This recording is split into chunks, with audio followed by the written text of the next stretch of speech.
Bonjour et bienvenue pour un nouvel essai de moto sur le repère des motards. Cette semaine, c'est assez impressionnant, exceptionnel, primeur, etc. Zone test, évidemment, quasiment personne ne le connaît. Pourtant, on vous en a parlé il y a plusieurs années. Et oui, en allant à la fois sur les salons Intermot et EICMA. Et d'ailleurs, on vous invite à nous retrouver sur le salon EICMA pour les millésimes 2020. Eh bien, on vous parlait déjà de zone test. Pourquoi? Parce qu'on était tombé sur ce petit stand de ce petit constructeur chinois, mais avec des moto qui avait un vrai look. Et un vrai look aujourd'hui, eh bien, c'est pas partout du tout. Et c'est pas juste une question de look, c'est aussi une question de finition. Suivez-nous.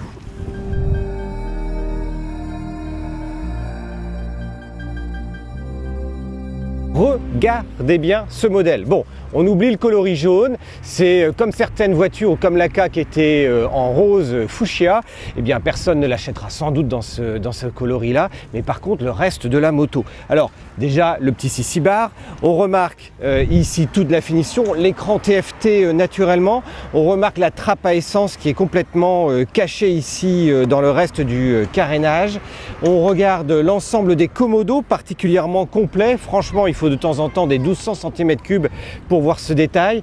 On voit eh bien la couleur des leviers qui sont réglables pour les leviers de frein, mais également pour l'embrayage. On voit ici des rétroviseurs avec une petite forme bien sympa. On retrouve eh bien un éclairage à LED devant avec des clignotants également à LED, avec ici un tout petit saut de vent qui va bien dans le look global.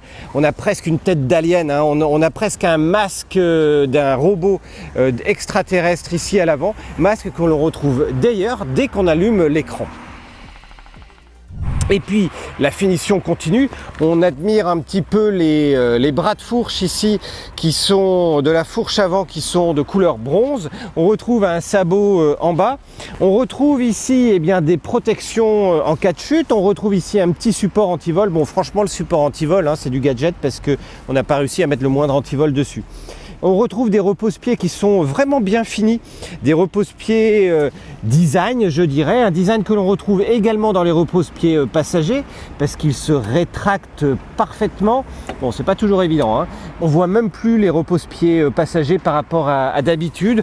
On a une selle qui est franchement bien finie, ergonomique ici, très fine à l'entrejambe, et une selle passager avec juste une petite lanière. Il n'y a pas de... Le passager peut éventuellement se tenir en dessous, et puis derrière, on retrouve ces jolis feux également à LED, et puis avec ce passage de roue, et puis cette plaque complètement déportée à l'arrière. Et dernier point non négligeable, eh bien on trouve ce joli bras et ce joli amortisseur, et notamment de l'autre côté avec cet amortisseur qui est également réglable ici avec une clé. Eh bien c'est quoi cette zone test? Eh bien, c'est un Power Cruiser, plutôt un mini Power Cruiser, quasiment un custom, mais un custom avec plutôt un comportement proche d'un roadster.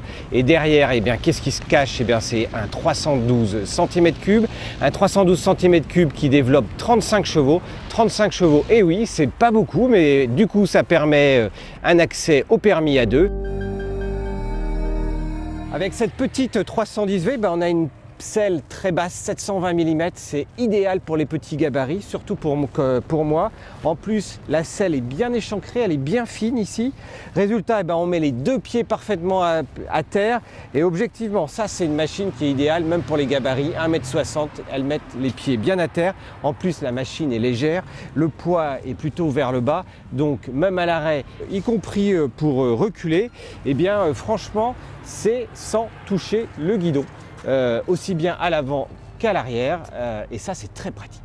Les rétros ici, ils se règlent hyper facilement, franchement, et en plus ils offrent une bonne vue par derrière, donc y compris quand il y a un passager. On voit quasiment pas les coudes, vu le nombre de motos où on voit majoritairement les coudes, les bras, et bien ici franchement ils sont bien disposés. Alors ils sont à la bonne hauteur. Ça veut dire quoi la bonne hauteur? Ça veut dire qu'ils sont juste au-dessus des rétroviseurs des voitures, donc c'est pratique quand on est en interfile. Par contre ils sont à la hauteur des SUV et des camionnettes, donc voilà, ça dépend un tout petit peu. On a l'impression que le guidon est très large, il est large, mine de rien, ça n'empêche pas vraiment de faire de l'interfile facilement dans Paris. Bon allez, ça suffit, je vous ai parlé assez longuement de cette machine, on va y aller, on démarre. première. Allez, et la position va un petit peu vers l'avant. C'est rigolo. D'habitude, on n'est pas habitué à lever les pieds en fait. Ici, bah si, on lève les pieds. On a les pieds légèrement vers l'avant, mais c'est pas comme un custom standard en fait. Un custom, il part vraiment en avant. Ici, c'est raisonnablement en avant. Et puis l'avantage, eh bien, c'est qu'on a bien le réservoir entre les genoux. Il y a beaucoup de custom où en fait ça oblige à forcer l'écartement. Et du coup, on n'arrive vraiment jamais à tenir la moto. On est un petit peu pas en équilibre, mais on n'est pas bien dessus. Ici, on la serre bien, donc c'est pas une position custom typique. Et les petites accélérations, et ben ça prend vite ses tours, hein, jusqu'à 10 000 tours. Vitesse en fait du Rupteur. Et puis après, bah, ça avance. Ça avance même plutôt pas mal. Le petit moteur, il prend bien ses tours.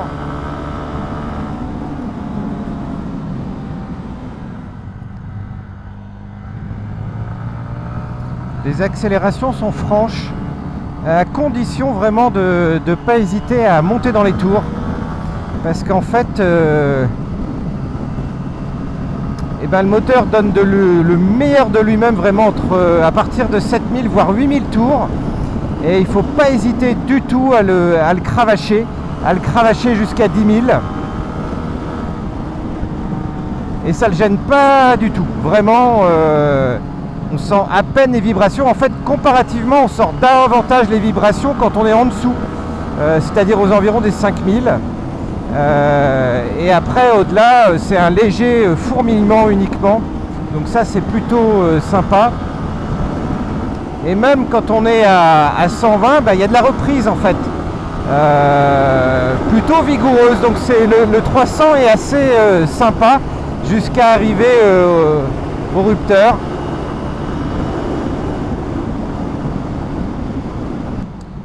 Freinage uniquement sur le frein arrière. C'est bien, on est pas mal. Il faut un peu écraser la pédale, mais au moins ça freine. Qui est pas négligeable.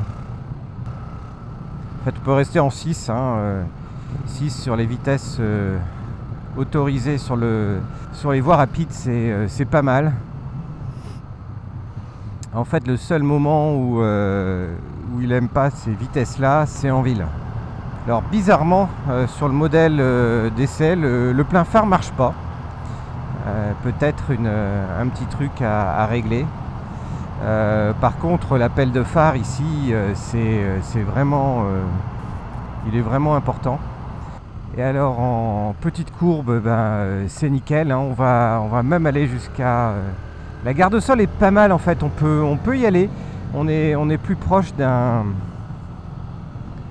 petit roadster en fait, en termes de comportement, que d'un custom un petit peu placide. Et là en fait en ville, là, quand on est en dessous les 5000 tours, on sent pas du tout le monocylindre. On peut rouler en fait à 3000 tours, on est juste sous les 50. On le sent pas, il cogne pas. En fait, il va cogner si on descend sous les 40 km/h. Où là ça cogne quand il est à 2500 tours minute. Franchement, cette petite zone test, ça monte très rapidement dans les tours, puisque au Rupteur, la première va se passer à 50 km/h, et puis la seconde au Rupteur à 75, la troisième à 100 km/h, la quatrième à 120 km/h, la cinquième à 135 km/h, et sur le dernier rapport, on arrivera à dépasser sensiblement les 150 km/h sur autoroute allemande, naturellement. Côté rayon de braquage, eh bien, c'est un custom. C'est un custom, ça veut dire que c'est pas un roadster, et ça veut dire également qu'il faut prendre un petit peu plus d'angle et un petit peu plus de place pour arriver à faire un demi-tour. Bref, une bonne rue bien large sera nécessaire si vous voulez le faire tranquillement. La selle est plutôt confortable, en solo ça se passe bien, ça amortit, c'est sans plus ni moins, c'est vraiment pas un bout de bois. Là où ça se sent un peu plus enquiquinant, et ben en fait c'est en duo, et pour deux raisons. La première raison, et ben c'est tout simplement que quand on a les pieds droits, c'est-à-dire qu'on les a pas mis légèrement en avant sur les repose-pieds avant, et bien on a les pieds du passager dans les mollets, à l'arrêt c'est un peu désagréable, et puis en solo, en duo, on arrive également très vite en contrainte sur l'amortisseur arrière, donc ça tape beaucoup plus rapidement. Alors Alors, la zone test en duo. Ah, c'est un petit cas à part, on va dire. Bon, déjà, c'est l'idéal pour les petits gabarits, que ce soit effectivement pour le pilote ou les passagers, parce que vous avez vu, c'est bas, c'est très étroit, c'est pas très épais, donc on se faufile entre guillemets entre le pilote et ce petit dosseret. Alors, ce qui est génial là-dessus, c'est le dosseret. Franchement, du coup, on est juste coincé entre guillemets entre le pilote et le dosseret. Il n'y a pas de poignée, mais il n'y en a pas besoin. Donc là, on va dire que c'est parfait. La position, on est comme sur un custom, donc on est assis droit, les jambes assez basses. Après, comme l'a dit David, c'est vrai que là, du coup, par contre, le contre, c'est qu'on ne peut pas bien avancer ses jambes, ses pieds, parce que sinon on va toucher le mollet du pilote à l'arrêt et on va se prendre un « Ah, tu m'embêtes, enlève tes petits pieds ». Et puis alors le petit point un petit peu rédhibitoire, surtout pour les pavés à Paris, c'est les suspensions. Et c'est vrai qu'en duo derrière, on se prend, il n'y a pas assez d'amortisseurs et du coup on se prend des grosses décharges dans le dos. C'est pas super sympa. Donc on va dire top pour l'autoroute, pour du beau bitume. Pour les pavés parisiens, un petit peu de souplesse dans les suspensions. Merci. Eh bien, enfin, un petit modèle avec un gros réservoir de 15 litres et puis une conso qui va tourner autour des 4 litres au 100. Donc 4 litres au 100, ça va vouloir dire tout simplement que vous allez pouvoir aller titiller quasiment les 400 km d'autonomie en fonction de votre conduite. Forcément, et encore plus si vous êtes en conduite cool, ce qu'elle permet également de faire. En conduite un petit peu plus sportive, on sera plutôt aux environs des 350 km. Mais on aimerait bien que même des grosses cylindrées qui permettent de faire beaucoup de routes et cette autonomie-là et cette petite consommation. Tout est commandé par l'électronique ici. Vous imaginez, ça veut dire que le Neyman se verrouille via l'électronique, via le bouton, et ici on a une clé sans contact tout simplement, il n'y a plus besoin de clé. Ça c'est le genre de gadget qu'on retrouve d'habitude plutôt sur les 1000 cm3 pareil, et tous les jours c'est bien pratique. Autre chose, même la trappe de réservoir ici se déverrouille avec l'électronique de façon automatique, donc ça c'est pas mal également. Et puis la selle, c'est pareil, il y a un petit bouton ici qui vous permet en fait de soulever la selle. Alors la selle, n'en demandez pas plus. On ne peut pas mettre de place en dessous, par contre, c'est propre. Il y a encore le petit logo Zone Test. La batterie, on remarquera la petite taille de la batterie parce qu'on est ici sur une batterie au lithium. Toute cette électronique, c'est aussi une alarme qui vous alerte dès que vous avez quitté la moto, en fait au bout de 3 mètres. Alors vous vous dites, c'est super, l'alarme elle se met automatiquement en marche. Oui, c'est super. Sauf que le soir, quand vous arrivez en face du garage, que vous descendez, que vous ouvrez votre porte de garage, que vous rentrez dedans, elle commence déjà à gueuler. Donc ça, le soir, quand vous voulez rentrer discrètement parce que vous avez fait la bringue, c'est moyennement discret. Cette Zone Test 310V, c'est une vraie bonne surprise. C'est une vraie bonne surprise d'abord pour son look. On lui trouve naturellement des airs de famille avec une certaine famille italienne et nul doute qu'il y a un designer italien derrière cette machine. Elle est en plus très bien finie. Ces mélanges de coloris, bronze, finition, on dirait que toute cette machine a été faite en fait par un préparateur alors que tout est d'origine. Il n'y a aucune option sur cette machine. Ça, c'est la vraie bonne surprise. La seconde bonne surprise, c'est que le petit 312 cm3, il a de la patate, y compris en duo. Après, il ne faut pas se laisser avoir à l'oreille, c'est-à-dire qu'on ne passe pas les vitesses dès qu'on a l'impression que le moteur est en train de prendre trop ses tours.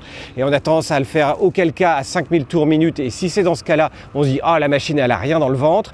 Non, il faut la laisser continuer, la voir et l'utiliser dans sa plage 10 000 tours minute, et là franchement il y a du caractère et c'est sympa. Mais surtout ce qui est impressionnant au final c'est son prix. Alors son prix qui est un peu haute pour une chinoise entre guillemets à 5 190 €, mais ce n'est que à 200 € d'une machine japonaise parmi certaines 125, je pense notamment à la 300 CB Honda qui est un tout petit peu plus cher, mais qui surtout n'a pas tous ces éléments et cette finition que l'on retrouve ici. Il reste maintenant naturellement à voir le réseau de distribution de Zone Test qui n'est pas extraordinaire à l'heure actuelle en France, notamment pour les révisions. Maintenant, d'après ce que l'on a entendu dire chez certains concessionnaires, il n'y a pas de souci comme on peut le trouver sur d'autres machines de ce type. Donc a priori pas trop d'entretien, mais on vous en dira beaucoup plus avec également vos retours lors de vos vos achats. Donc n'hésitez pas à venir compléter à la fois sur la chaîne et sur le site Le Repère des Motards pour donner votre avis au long cours sur cette machine. Vous avez aimé cet essai de cette petite Zontes 310V qui est une vraie réussite. À l'heure actuelle, eh bien, je vous invite à nous mettre un petit pouce vers le haut. Et si vous découvrez aujourd'hui la chaîne, eh bien, je vous invite à vous abonner en cliquant en bas à droite. Et je vous dis surtout à très vite, puisqu'on a 1 à 2 essais par semaine, à la fois de motos et de scooters, mais également tous les nouveaux millésimes 2020 qui sont en train d'arriver. Et donc je vous dis à très vite, à bientôt, ciao!